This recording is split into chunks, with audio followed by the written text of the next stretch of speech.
Hey, Alex here again with Dad. We're in the car,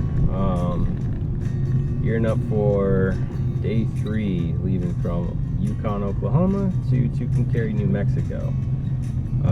Today we got off to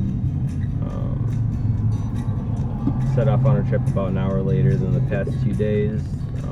The day as a whole is going to go by quicker. It's a shorter run, I think a little under 400 miles today, 365. So it should be a quicker and smoother day than yesterday. Still got a great turnout of cars. Let's see, Mike from our first interview with Let's Be Frank joined us today. So that's 2 of the guys I interviewed, 3 actually, Charles, Jeff, and Frank. Charles, Jeff, and Mike are all here. We got Frank Bullet on the mind.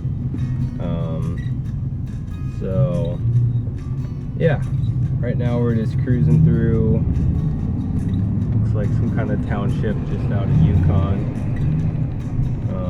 Trying to get on the old original Route 66 here. Trying to keep everyone together. It's pretty tough. We got a large crowd of cars.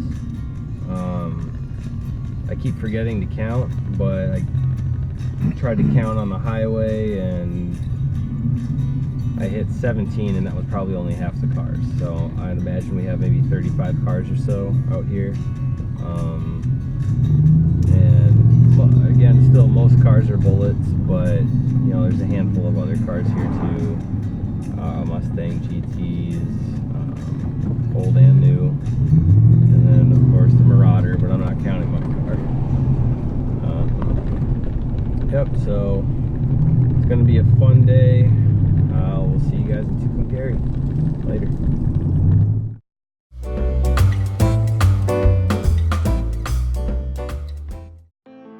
Day 3 began bright and early with all the cars lined up as usual, ready for another day of fun and shenanigans. It's on this leg of the trip in which we truly begin to see a change of scenery. We're straying away from boring farmlands and entering the southwest United States. Our first stop of the day is at Lucille's. It may sound like a pie shop, but it's a gas station. A little simpler in comparison to the last few. Nevertheless, a good opportunity for a stretch break and to get some decent shots of the cars. Our next stop would bring us to what was one of the most souvenir-oriented stops of the trip, the Conoco Tower Station in Shamrock, Texas.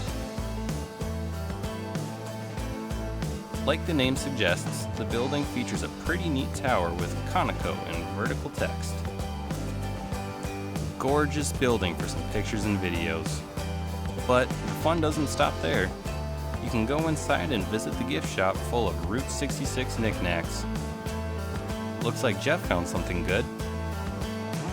At the sound of Paul's air horn, we'd be on the road again for 2.5 hours before reaching our next stop. The guidebook says, "Bring your paint." What? So now we're at Cadillac Ranch, and it's exactly what it sounds like. Sort of. Some dude thought it would be fun to stick a bunch of old Cadillacs in the ground like trees and then just leave them there.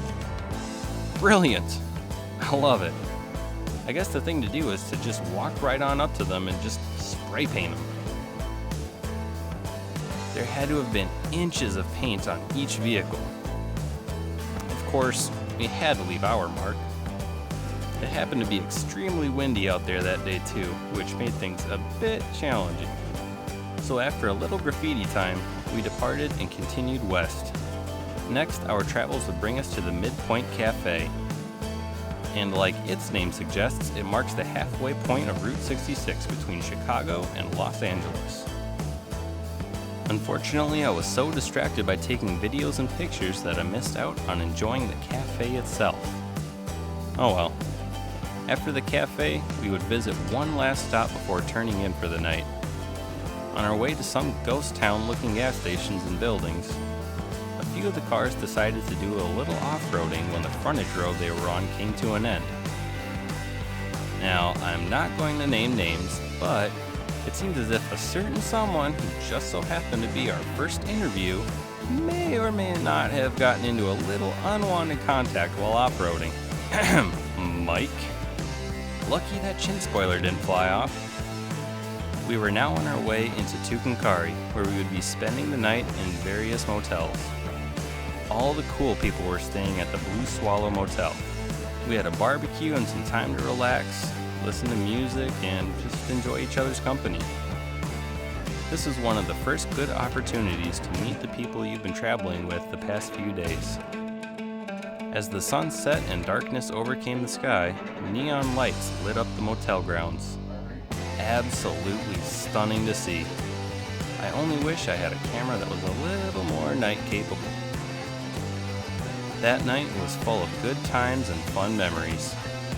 As things were winding down, some wacko pulled up on the street next to the motel and did a gnarly burnout.